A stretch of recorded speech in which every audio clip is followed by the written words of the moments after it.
বোনেরা বোঝার চেষ্টা করি, যারা বানিয়ে বানিয়ে কাঁদে, বুকে হাত চাপড়ায়, মাটি হাত চাপড়ায়, আল্লাহকে অন্ধ বলে, আজরাইলকে গালাগালি করে। ও আজরাইল, তোর কি হয়েছে? তুই কেন আমার বাপের নিলি? তোর চোখ কি হয়েছে? তুই আমার নিলি না কেন? এই সমস্ত নারীগুলো জাহান্নামী নারী, এই সমস্ত পুরুষগুলো জাহান্নামী পুরুষ। আপনারা বিশ্বাস করুন, যারা রাসূলের উম্মতের দলভুক্ত না, এদের ঠিকানা জান্নাত না জাহান্নাম। কথা বলেন। তাহলে আজ থেকে শপথ করেন যে আমার 3টে মেয়ে আছে, বলে দেব বাড়ি গিয়ে যে আমার ইন্তেকালের সময় মাটি হাত চাপড়াবি না, আর ওই আলগা হয়ে জাম দিবি না। ছি ছি ছি ছি ছি। ভ্যান থেকে নেমে আচার খেয়ে পড়ে গেল, হাঁটুকের কাপড় উঠে গেছে, এদিকে দাবনার কাপড় সরে গেছে, মাথার কাপড় নেই, গায়ের কাপড় খুলে গেছে, শুধু ছোট্ট একটা জামা গায়ে আছে। এদিকে সকিনার মা হাত ধরেছে, ওদিকে আব্দুর রহিম বাপ ঠ্যাং ধরেছে, আর শুধু ঝাড়া মারছে। এই কথা ঠিক বলছেন? তো পর্দাটা তোর ইজ্জতটা ঢেকে রাখা ফরজ। আল্লাহর কসম, মায়েদের ইজ্জত, মায়েদের সমস্ত শরীর, সমস্ত বডিটা ঢেকে রাখা আল্লাহ ফরজ করে দিয়েছে। তোমার বাপ মরে গেছে বলে, তোমার মা মরে গেছে বলে তুমি সমস্ত লোকজনের সামনে মাথায় কাপড় নেই, গায়ে কাপড় নেই, হাঁটুকের কাপড় উঠে গেছে, শুধু ঝাড়া মারছে, ছেড়ে দে, ও গিয়ে বাঁচাবে। আর বলছে, তোর কি হয়েছে? তুই আমার দেখতে পাইনি কেন? এলাকার লোক বলছে, আরে বাপের বিরাট ভালোবাসতো, পাগলা হয়ে গেল। আসে না নাই? আবার এরা কত বড় গুনার কাজ করে দেখেন। ফোন করছে, হ্যালো, বলছে কালকে রে সকাল বেলায় আমার ভাই ফোন করেছে, যখন তখন আমার বোঝা হয়ে গেছে আমার বাপ নিরে। এই গায়েবের খবর জানে কে? হ্যাঁ, কত রকমের বিশ্বাসঘাতকতা করছে দেখেন। ফোন করেছে, বলছে আমার বাপ নিয়ে আমার বোঝা হয়ে গেছে। এরপরে আরো কত রকমের বানিয়ে বানিয়ে পিছনের কথা। আমি যখন বাপের বাড়ি আসতাম, আমার বাপ রাস্তার উপর গিয়ে আমার মুখে কত চুমো খেয়েছে রে। বলে না, বলে না? আচ্ছা, এই কথাগুলো বলতে গেলে তো জবান চালাতে হবে, একটা কষ্ট হবে। আল্লাহর কসম, রাসূলুল্লাহ বলেছেন, ফাতেমা ভোগরুমবাজি এখানে এই মৃত্যুর সময় রাসূলুল্লাহ বলেন যে এ জায়গায় কান্নার জায়গা না, কেঁদো না। তুমি বলছো আব্বু, আমি কার আব্বু বলবো? আমি কার কাছে থাকবো? আমার আব্বু, আপনি চলে যাচ্ছেন, আমার কলিজা ফেটে যাচ্ছে আব্বু। রাসূলুল্লাহ বললেন, ফাতেমা তুমি আমার কলিজার টুকরি, তুমি আমার নয়নের মণি, তুমি এই সময় কেঁদো না, একেবারে চুপচাপ মেরে যাও। আমি রাসূলুল্লাহ কথা দিলাম, আমার ওফাতের পরে আমি সর্বপ্রথম তোমার সঙ্গে দেখা করব। জোরে বলুন সুবহানাল্লাহ। এই যে আষাঢ় পাষাঢ় না খেয়ে খাতুনে জান্নাত ফাতেমা চুপচাপ মেরে গিয়েছিলেন, কিতাবে লেখা আছে। হযরতে আয়েশা সিদ্দিকা বললেন, ফাতেমা তোমার আব্বু কি বলেছে? তুমি একদম শান্ত হয়ে গেলে। ফাতেমা তো জোহরা বললেন, মা আব্বু বলছে তুমি কেঁদো না, এই সময় কাঁদতে নেই, তবে আমি তোমার সঙ্গে কথা দিচ্ছি মা, আমার ইন্তেকালের পরে আমি সর্বপ্রথম তোমার সঙ্গে দেখা করব, কথা দিলাম। খাতুনে জান্নাতের বজা হয়ে গিয়েছিল যে আমার আব্বা জানের ওফাতের পরে টোটাল আমার বংশের ভিতরে আমার প্রথম ডাক আসবে। তাই রাসূলুল্লাহর পরিপরি হযরতে খাতুনে জান্নাত ফাতেমা দুনিয়া ছেড়ে বিদায় নিয়েছিলেন। আপনাদের মেয়েদের নিষেধ করবেন। আর নাপাক লোকের যদি মৃত্যুর শাস্তি ডাবল না চান, তাহলে নাপাক লোকের আপনার ওই মৃত্যু শয্যায় শায়িত হয়ে যে বিছনায় আছেন, ওই বিছনায় উঠতে দেবেন না। এই আজরাইল, জিবরাইল, ফেরেশতারা পাক না নাপাক? গুনাহগার না ইমানদার? ফেরেশতাদের ঈমান আছে না নাই? ফেরেশতাদের বিবি বাচ্চা আছে না নাই? পেশাব পায়খানা করে না, করে না? না, বিবি নাই, বাচ্চা নাই, পেশাব পায়খানা নাই, তাদের ঘুম নাই, তারা শুধু আল্লাহর দাসত্ব আর গোলামি করে। বলুন সুবহানাল্লাহ। আর একবার জোরে বলেন। সেই পাক ফেরেশতা যখন আসছে পাক বিছানায়, আর আপনি একটা মূর্খ জ্ঞান নেই, সাধারণ মানুষ, পেশাব করে পানি লাইনি, সে গিয়ে আর ওই পাক বিছানায় বলছে, আরে কাকা কেরাম ঝাড়া মারছে দেখ রে, এ যাওয়ার পরে কিন্তু ঝাড়া মারছে, বলো ফেরেশতারা মাছ চালাচ্ছে, বলছে আজরাইল বলছে মার, এবার মার, এ নাপাক লোক এসে কুচে দে, মার জাহান্নামের কাঁটা মার। এর আগে লাপাইনি, আর তখন এ বলছে যে তোর বাপের সঙ্গে আমার খুব মহব্বত ছিল, পুরানো ভালোবাসা, আমি যেই এসে দাঁড়িয়েছি শুধু ঝাড়া মারছে, শুধু ঝাড়া মারছে, মানে উঠে আমার সঙ্গে কথা বললো। হয় না, হয় না, হ্যাঁ, কিন্তু এ যে নাপাক, সেই জন্য আজরাইল মারছে। আর 5টা ফেরেশতার বলছে কুচে দে, জাহান্নামের কাঁটা ওদের হাতে থাকে, আর জাহান্নামের আগুনের রড ওদের হাতে থাকে। তাহলে কি বলবেন?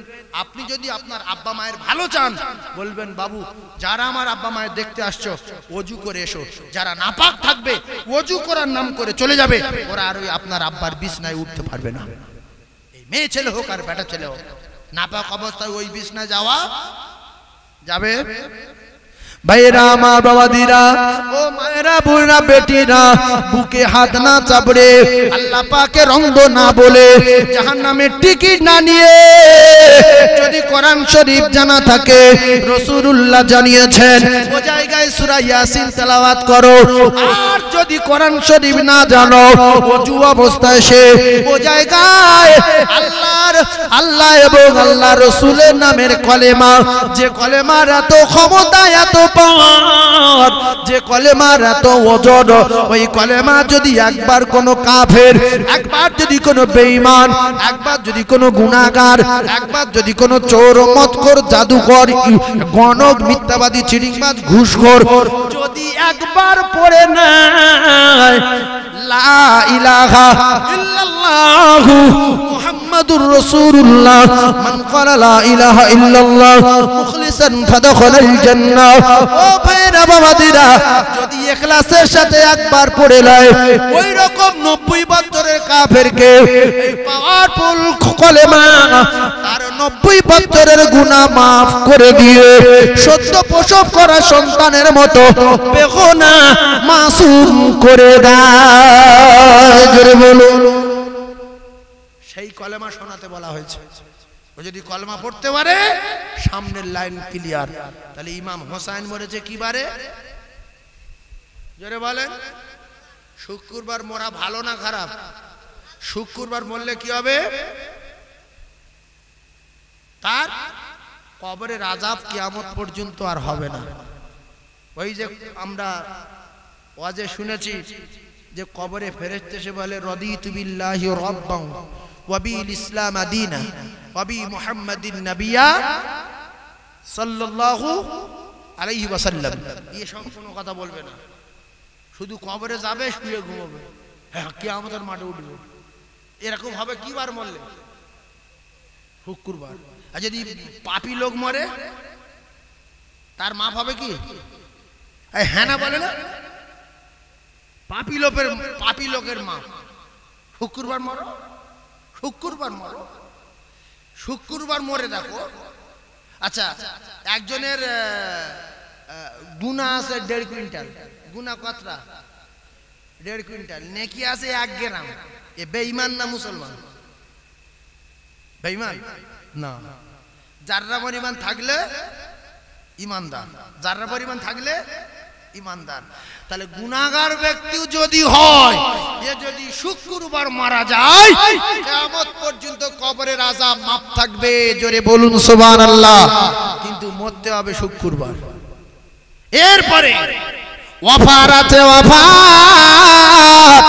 যদি শুক্রবার মৃত্যু না হয়, কিতাবে লেখা ও যদি বৃহস্পতিবার দিনগত রাতে মারা যায়, অর্থাৎ জুমার রাতে, বৃহস্পতিবার দিনগত রাতে, তার কবরের আযাব আল্লাহ কিয়ামত পর্যন্ত নাজাত দিয়ে দেবে। এই জন্য মুহররমের 10 তারিখে শুক্রবার দিন ইমাম হুসাইন রাদিয়াল্লাহু তাআলা আনহু দুনিয়া ছেড়ে বিদায় নিয়েছেন। এর জন্য মুহররমের সম্মান বাড়েনি, এর জন্য বেড়েছে। ইমাম হুসাইনের শাহাদাতের সম্মান, ইমাম হুসাইনের শাহাদাতের মর্যাদা বেড়ে গেছে। ও যুবকেরা, জওয়ানেরা, আমরা যদি ওই শুক্রবার দিন মরতে পারি, সারা বছরে যে কোনো একটা শুক্রবার আল্লাহ নবী জানান তার কবরের আযাব কিয়ামত পর্যন্ত আমার আল্লাহ মাফ রেখে দেবে। জোরে বলুন। তাহলে বৃহস্পতিবার রাতে মরার জন্য দোয়া চাইবেন। আর যদি কেউ বলেন যে আমি মরবো না, তাহলে তার দোয়ার দরকার নেই। ও ভালো ভালো ডাক্তার ধরে রেখেছে, যাই শরীর খারাপ করে অ্যাম্বুলেন্স ভাড়া করে চলে যায়। কোথায় ভেলো রে? আফগানিস্তানে গেলেও সেখানে টুটি ধরবে, যেটি এত দূরে কেন? সারা পৃথিবীর সমস্ত মানুষের জান আজরাইলের মুঠোর ভিতরে। অনেক লোক বলে যে আমার শরীর খারাপ, বম্বের দিকে চলে যায়। আচ্ছা, প্লেন জোরে যায় না আজরাইল জোরে যায়?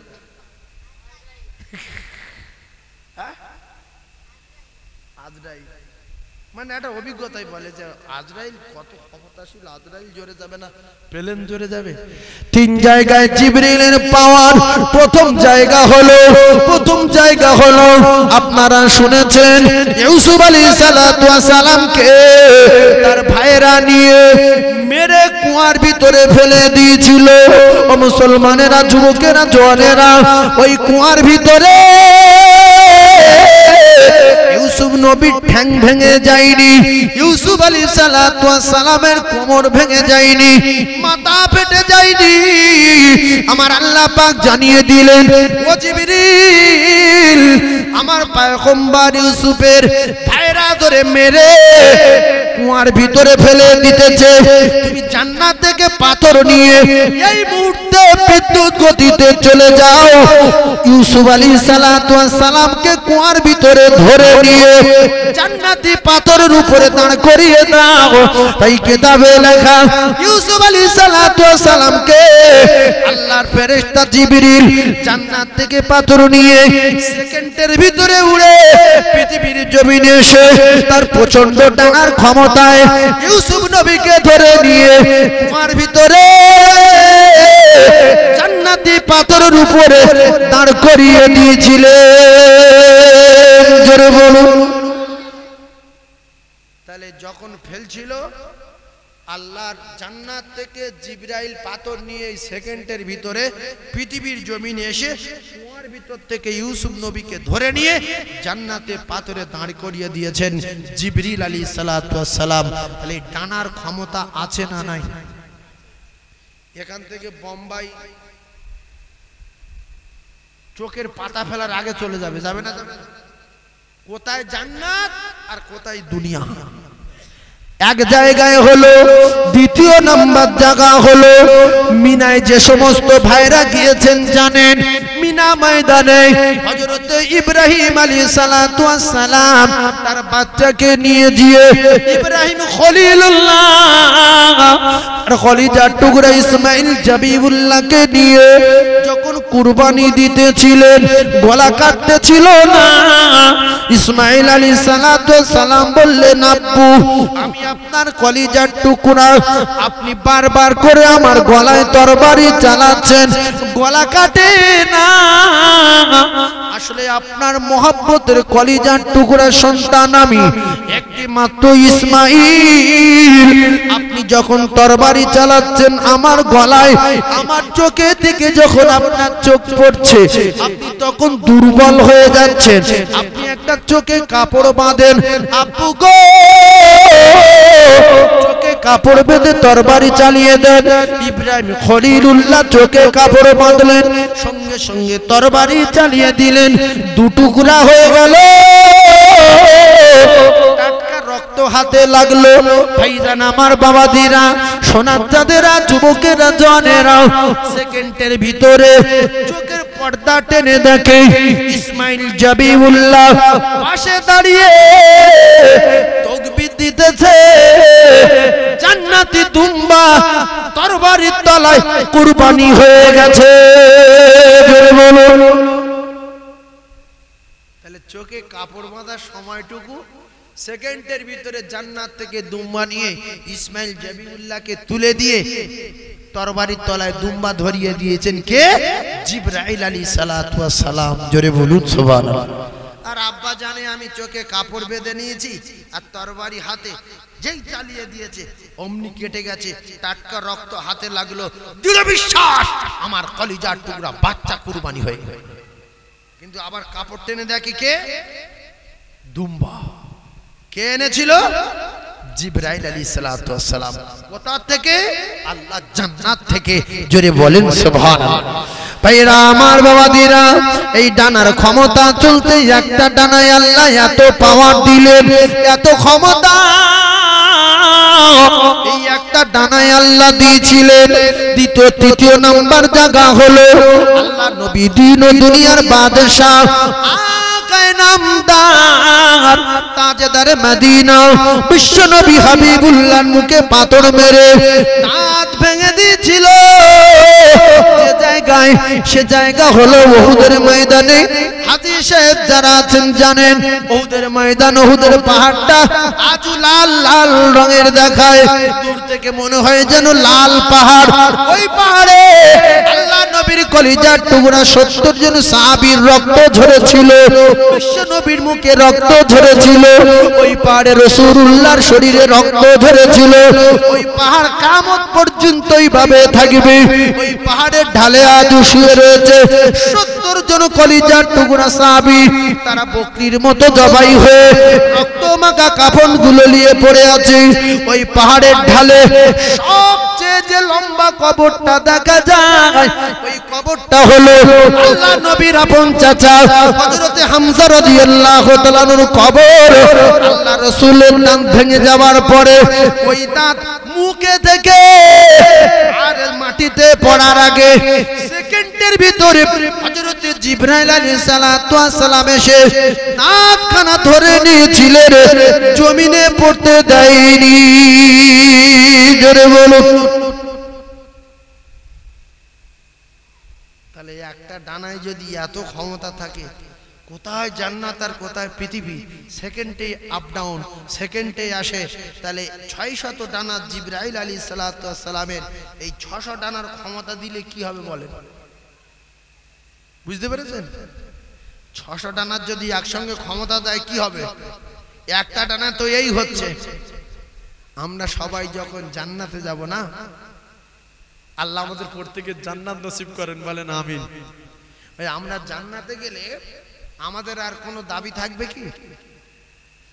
গরিব লোক, অসহায় মানুষের হাতে যদি 10 লক্ষ টাকা দিয়ে বলা হয় একটু পাগলার হাটে যা, দুটো বাজার করে নিয়ে আয়, এ যেতে যেতে টাকাটা শুধু পকেটে আছে কিনা, ব্যাগে আছে কিনা, হাত মারবে না? মারবে না? একটু কথা বলেন। হ্যাঁ আব্দুল আলী, হাত মারবে না? মারবে না? একটা ফকিরের কাছে ক লাখ টাকা দেওয়া হয়েছে? 10 লাখ। এইবারে ও যেতে যেতে পকেটে হাত মারবে না? মারবে না? কারণ আসে না, পড়ে গেছে। একটা কোটিপতির কাছে যদি 10 লাখ টাকা থাকে কিছু মনে করবে না, যে যদি পড়ে যায় পরে আবার এটিএম থেকে তুলে নেব। ভাইরা আমার, বাবাদিরা, হযরতে ইমাম হাসান আর ইমাম হুসাইন এরা দুই ভাই জান্নাতি জওয়ানদের সরদার হবেন। খাতুনে জান্নাত ফাতিমা সমস্ত জান্নাতি রমণীদের, সমস্ত জান্নাতি নারীদের সরদারিনী হবে। ওই জান্নাতে সাধারণ মানুষ থাকবে, আলেম ওলামা থাকবে। আল্লাহ পাক, আমার আল্লাহ তাআলা জান্নাতীদের সালাম দেবেন, সালামুন কাওলাম মির রাব্বির রহিম। জান্নাতীর আওয়াজ শোনার পরে জান্নাতীরা বলবে এ কার আওয়াজ, এ কে দিল সালাম? আল্লাহ বলবেন এ সালাম, এ সালাম তোমাদের রবের পক্ষ থেকে সালাম। আল্লাহ পাক বলবেন আমি যে তোমাদের জান্নাত দেওয়ার ওয়াদা করেছিলাম, যা যা নিয়ামত দেওয়ার ওয়াদা করেছিলাম, সেই নিয়ামতগুলো কি তোমরা সব পেয়ে গেছো? সাধারণ মানুষগুলো বলবে আল্লাহ আমরা যা পেয়ে গেছি আর কিছু দরকার নাই। কারণ যদি বাড়াবাড়ি করি আবার কোথায় কোন তাল যদি বার করে দেয়, হচ্ছে যা হয়েছে বিরাট পেয়ে গেছি আর দরকার নাই। কিন্তু আলেম ওলামারা বলছে আল্লাহ এখন অনেক কিছু বাকি, আপনার দিদার লাভ করতে চাই, আপনার ডাইরেক্ট দেখতে চাই। আপনি তো বলেছেন জান্নাতি বান্দাদের আমি ডাইরেক্ট দেখা দেবো, সেগুলো তো এখন হয়নি। তো যাই হোক, আলেম ওলামা বলতে বলুক, আমরা চেপে যাই। আমার আল্লাহ বললেন ঠিক আছে আমি দিদার দেব, আমি একটা জলসার আয়োজন করব, আমি একটা বিরাট বড় মাঠ, ওই মাঠে আমি আমার জান্নাতি বান্দাদের দেখা দেব। কিতাবে লেখা ওই মাঠটার নাম হলো মাজিদ। ওই মাজিদ নামক মাঠে আল্লাহ পাক ফেরেশতাদের বললেন, ও আমার মালায়েকা ফেরেশতারা, তোমরা মাজিদ নামক মাঠটাকে সুন্দর করে প্যান্ডেলের ব্যবস্থা করো, আর প্রত্যেকটা জান্নাতীর জন্য একটা করে চেয়ার তৈরি করো, একটা করে কুরসি তৈরি করো, একটা করে আসন তৈরি করো। এক একটা জান্নাতি এক একটা আসনে বসবে। চেয়ার তৈরি করা হয়ে গেল, প্যান্ডেল তৈরি করা কমপ্লিট। কিন্তু জিবরাইল আলাইহিস সালাতু ওয়াস সালাম বলেন, আল্লাহ গো, আমার ডানা দিয়েছেন 600, ক্ষমতা দিয়েছেন একটাই, আমি জিবরাইল আমার 600 ডানার ক্ষমতা আমার দেন, আমি একসঙ্গে 600 ডানার ক্ষমতা দেখাতে চাই। একটা ডানায় যদি এত ক্ষমতা হয়, 600 ডানার কত ক্ষমতা হবে? আমার আল্লাহ বলেন, জিবরিল তুমি জান্নাতটাকে ঘুরে ঘুরে দেখো। জিবরিল আলাইহিস সালাতু ওয়াস সালাম জান্নাতটাকে ঘুরে দেখলেন, আবার বললেন জাহান্নামটাকে ঘুরে এসো। আবার জিবরিল জাহান্নাম ঘুরে দেখলেন, আল্লাহকে বলেন, আল্লাহ আমি একটা ডানার পাওয়ারে জান্নাত জাহান্নাম ভ্রমণ করেছি, কোনো অসুবিধা নাই, তবে আমি একসঙ্গে 600 ডানার ক্ষমতা দেখাতে চাই। আমার আল্লাহ বলে, জিবরিল তুমি একসঙ্গে 600 ডানার ক্ষমতা দেখাতে চাও, আমি আল্লাহ পাক তোমার 600 ডানার ক্ষমতা দিতে চাই, তবে আমি 600 ডানার ক্ষমতা দিয়ে দিলাম। ওই মাজিদ নামক মাঠে যেখানে আমি আমার বান্দা বান্দীদের দিদার দেব, যেখানে আমি আমার বান্দা বান্দীদের ডাইরেক্ট দেখা দেব, ওই মাঠটা প্যান্ডেল করার কথা হয়ে গেছে, চেয়ার তৈরি করার কথা হয়ে গেছে, ওই মাঠটা আসন মেম্বার তৈরি করার কথা হয়ে গেছে, স্টেজ তৈরি করার কথা কমপ্লিট হয়ে গেছে। এখন তোমার 600 ডানার ক্ষমতা দিলাম, তুমি 600 ডানা মেলে মাজিদ নামক মাঠটা ঘুরে ঘুরে দেখো, সুন্দর প্যান্ডেল হয়েছে কিনা, আসনগুলো তৈরি হয়েছে কিনা, মেম্বার তৈরি হয়েছে কিনা। হযরত জিবরিলের ডানার পাওয়ারে একটা ডানা চললে উঠতে উঠতে উঠতে উঠতে একটা ডানার ক্ষমতা শেষ হয়ে গেল, আবার দ্বিতীয় ডানা ছাড়লেন, দ্বিতীয় ডানার ক্ষমতা শেষ হয়ে গেল, আবার দ্বিতীয় ডানা ছাড়লেন, দ্বিতীয় ডানার ক্ষমতা শেষ হয়ে গেল। এমনি করে 20, 50, 100, 200, 300, 400, 500, 550, 600 ডানার ক্ষমতা শেষ হয়ে গেল। জিবরিল আর উঠতে পারে না। হযরত জিবরিল আলাইহিস সালাতু ওয়াস সালাম সিজদায় পড়ে যায়, সিজদায় পড়ে গেল।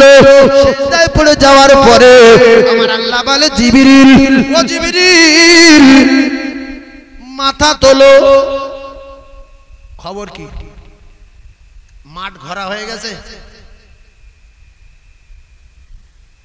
বলছে, আল্লাহ কতটা ঘুরিছি আমি জানি না, তবে আমার 600 ডানার ক্ষমতা শেষ হয়ে গেছে বলে আমি পড়ে গিয়ে তার উঠতে পারি না। এই একটা ডানায় দুনিয়ায় কি করেছে, আর ক্ষমতা কত? পুরো পৃথিবী আসমানে তুলে ফেলে দেবে, ধুলো হয়ে যাবে। আর 600 ডানার ক্ষমতা কোথায় শেষ হলো? মাজিদ নামক মাঠে, যে জায়গায় আল্লাহর বান্দাদের দিদার দেবেন, ডাইরেক্ট দেখা দেবেন আল্লাহ। তো বলছে, আল্লাহ আমি তো জানি না আমি কতটা ঘুরেছি, তো 600 ডানার ক্ষমতা শেষ হয়ে গেল, আমি পড়ে গেলাম আর উঠতে পারি না, তো আমি এতটুকু কথা আপনার কাছে জানতে চাই, আমার 600 ডানার ক্ষমতায় আমি কতটা উড়ে শেষ করতে পেরেছি। আল্লাহ বললেন, জিবরিল আমি যে মাঠে আমার বান্দাদের দিদার দেব, যে মাঠে আমার পায়গম্বরদের স্টেজ করে দিয়েছি, আমার জান্নাতি বান্দাদের এক একটা আসন তৈরি করে দিয়েছি, ওই মাঠের প্যান্ডেল তুমি তোমার ডানা 600 ডানা মিলে উড়ে একটা কোনা একটা কানা শেষ করতে পারোনি। জোরে বলুন, চিল্লে বলেন। এই কথাটা যারা বুঝতে পেরেছে, যারা পারিনি তারা পারিনি।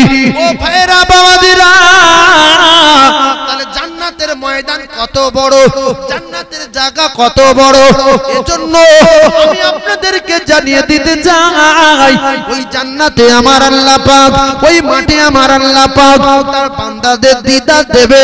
কিতাবে লেখা নবী রাসূলের সংখ্যা হলো 1,24,000। কত?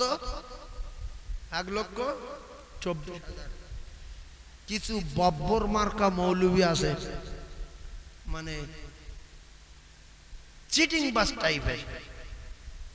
এই চিটিং বাস, কয়েকটা চিটিং বাজের কাছে শুনেছি, বলছে 1,24,000 নবী কোন কিতাবে লেখা নাই। কথা বুঝতে পারেন? এসব মিথ্যা কথা। এরা হলো চিটিং বাজ। এরা কি বাজ? চিটিং বাজ। আমি চিটিং বাজ বলছি, এতগুলো চ্যানেল যাচ্ছে, শুনবে তো, যে শুনবে না? হ্যাঁ, কিছু চিটিং বাজ আছে, মাইকুটে যা তাই বলে। কথা পাচ্ছেন না? আল্লাহ পাক সবকিছু ছাড়া সবকিছু যিনি পারেন তিনি হলেন আমার আল্লাহ। একবার জোরে বলুন সুবহানাল্লাহ। আরো জোরে বলেন, চিল্লে একবার তাকবীর দেন, দিন নারে তাকবীর, আরো জোরে নারে তাকবীর। ওই ময়দানে, জান্নাতের ওই ময়দানে স্টেজ তৈরি করা হয়েছে, আর লক্ষ লক্ষ নবী রাসূল গণেরা সেই স্টেজে একটা একটা চেয়ারে বসেছে, প্রত্যেকে একটা একটা চেয়ারে বসেছে, আর সামনে 3টে চেয়ার খালি আছে। এই কোচে, সামনে কটা চেয়ার খালি? মুখস্থ করে নেন, সামনে কটা চেয়ার খালি? 3টে। প্রথম চেয়ারে কে বসলো? লক্ষ লক্ষ নবী রাসূল স্টেজে আছে। এই এখানে ইমাম সাহেব বসে, মাওলানা সাহেব বসে, মুফতি সাহেব এসে বসে। তো জান্নাতের ওই মাঠে জান্নাতে হুরেরা শারাবান তহুরা পান করাচ্ছে, আর এই স্টেজে নবী রাসূল গণেরা বসে আছে, আর সামনে 3টে চেয়ার খালি আছে। দিদার লাভ করবে কার? আমার আল্লাহর। ডাইরেক্ট দেখবে জান্নাতীরা। আমরা যেন সেই মাঠে যেতে পারি, বলেন আমিন। কে কে ওই মাঠে গিয়ে আল্লাহ ডাইরেক্ট দেখতে চান? হাত তুলে দেখান দিন দেখি। আল্লাহ ওই কটা চিনে লিখি।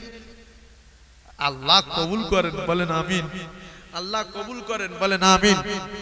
প্রথম চেয়ারে বসবেন দাউদ আলাইহিসসালাতু ওয়াস সালাম। জোরে বলুন সুবহানাল্লাহ। কিতাবে লেখা প্রথম চেয়ারে হযরত নবী দাউদ আলাইহিসসালাতু ওয়াস সালাম বসার পরে আমার আল্লাহ পাক, আমার আল্লাহ তাআলা বলবেন, ও পয়গম্বর দাউদ, আমি আল্লাহ পাক জানিয়ে দিলাম তুমি আমার জান্নাতি বান্দা বান্দীদিগকে কোরআন তেলাওয়াত করে শোনাও। কারণ দাউদ নবীর গলাতে আমার আল্লাহ বিরাট সুর দিয়েছিলেন, বিরাট মধু দিয়েছিলেন। হযরত নবী দাউদ আলাইহিসসালাতু ওয়াস সালামের কণ্ঠ এত মধু ছিল, মাছেরা দাউদ নবীর তেলাওয়াত শুনতে আসতেন। দাউদ আলাইহিসসালাতু ওয়াস সালামের তেলাওয়াতে পাখিরা দলে দলে চলে আসতেন। দাউদ নবী আলাইহিসসালাতু ওয়াস সালামের ওই গলার মধুর আওয়াজ দিয়ে জান্নাতের মাঠে আমার আল্লাহ পাক বলবেন, পয়গম্বর দাউদ তুমি সূরা মুলক শোনাও। দাউদ নবী তেলাওয়াত করবেন, তাবারাকাল্লাযী বিয়াদিহিল মুলক ওয়া হুয়া আলা কুল্লি শাইইন কাদির। টুনা যুবকেরা, ও মায়েরা, বুড়া বেটিরা, মোবাইল নিয়ে ড্যান্স হাঙ্গামা দেখানা, রাতের বেলা ভিডিও কল করানা, রাতের বেলা সিরিয়াল দেখানা। আল্লাহর কসম ভাবি, যদি রাতের বেলা রাসূলুল্লাহ জানান, যদি রাতের বেলা আমার ওই উম্মাতানিরা এশা নামাজের পরে যদি একবার করে সূরা মুলক তেলাওয়াত করে, ওই সূরা মুলক তার কবরের প্রহরী আর পাহারাদার হয়ে যাবে রে। বলুন। আর মোবাইল মোবাইল নিয়ে যত ঘষাঘষি করবে তত কবরের আগুন বাড়বে। বাড়বে না বাড়বে না? হ্যাঁ, আগেকার মা চাষিরা খালামারা আজান হলে বলতে, এই বৌমা চুপ কর, আজান দিচ্ছে, মাথা কাপড় দে। আর এখন বউরা বলতে, সিরিয়াল চলছে, ঘরের দরজা দে, জানালা বন্ধ করে দে, নোংরা আওয়াজ যেন ভিতরে না আসে, সিরিয়ালের পয়েন্ট কেটে যাবে। আর এখনকার বৌমারা এত ডেঞ্জারাস, যদি বৌমা মাথায় কাপড় না দেয়, শাশুড়ি যদি বলে ভাত বন্ধ করে দেবে, তেড়ে বাইরে বার করে দেবে। আমার মাথায় কাপড় থাক না থাক তোর বাপের। আবার বেশি বিয়ারা করলে সেই বৃদ্ধাশ্রমে রেখে আসছে, লেখাপড়া শেখানো স্বাদ মিটিয়ে দিয়েছে। যে মা তুই আমার এত কষ্ট করে লেখাপড়া শেখালি, বাপ তুই আমার এত কষ্ট করে খেটে খেটে ভ্যান চালিয়ে, ফেরি করে, মোট বয়ে, টোটো চালিয়ে, অটো চালিয়ে, লোকের বাড়ি জন খেটে, রাখাল খেটে লেখাপড়া শেখালি, তোর যদি শেষ বয়সে ভাত দেই, সেবা করি, কত একটা অপমানজনক ব্যাপার। তাই তোর এই লেখাপড়া শেখানো স্বাদ মিটিয়ে দিচ্ছি, তুই বুড়ো আর তুই বুড়ি বৃদ্ধাশ্রমে চলে যা, আমার মুখ আর দেখতে পাবি না, কারণ আমি এখন অনেক উপরে উঠে গেছি। এরকম কিছু ছেলে আছে না? আরে হ্যাঁ না বলে? ভাইজান আমার বাবাদিরা, সোনার মানিকেরা বোঝার চেষ্টা করুন, ও মায়েরা বুড়া বেটিরা, তাবারাকাল্লাযী বিয়াদিল মুলক ওয়া হুয়া আলা কুল্লি শাইইন কাদির।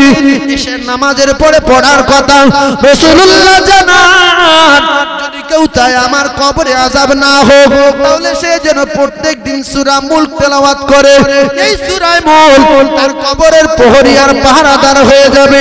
কিতাবে লেখা হযরত নবী দাউদ আলাইহিস সালাতু ওয়াস সালাম সূরা মুলক তেলাওয়াত করবে, 40 বছর পার হয়ে যাবে।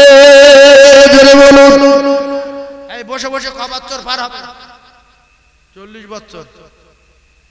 শুধু কোরআন তেলাওয়াত শুনবেন। তাহলে চেয়ার এখন খালি আছে ক পিস? 2 পিস। দ্বিতীয় নাম্বার চেয়ারে বসবেন আমাদের নবী মুহাম্মদুর রাসূলুল্লাহ, সকলে বলেন সাল্লাল্লাহু আলাইহি ওয়াসাল্লাম। আমাদের নবী জনাবে মুহাম্মদুর রাসূলুল্লাহ সাল্লাল্লাহু আলাইহি ওয়াসাল্লামকে আমার আল্লাহ পাক বলবেন, দোস্ত তোমার গলায় এমন মধু দিয়েছিলাম, তোমার এই মধুর তেলাওয়াতে, তোমার কোরআনের আওয়াজে রাতের বেলা কাফের ঘুমাতে পারতো না, কাফের ছুটে আসতো। এখনকার সেই কোরআন এখনো আছে, তবে কোরআন অনেক দিন হয়ে গেছে বলে কোরআনের ক্ষমতা হয়তো হালকা কমে গেছে। কোরআনের ক্ষমতা কমে গেছে না যায়নি?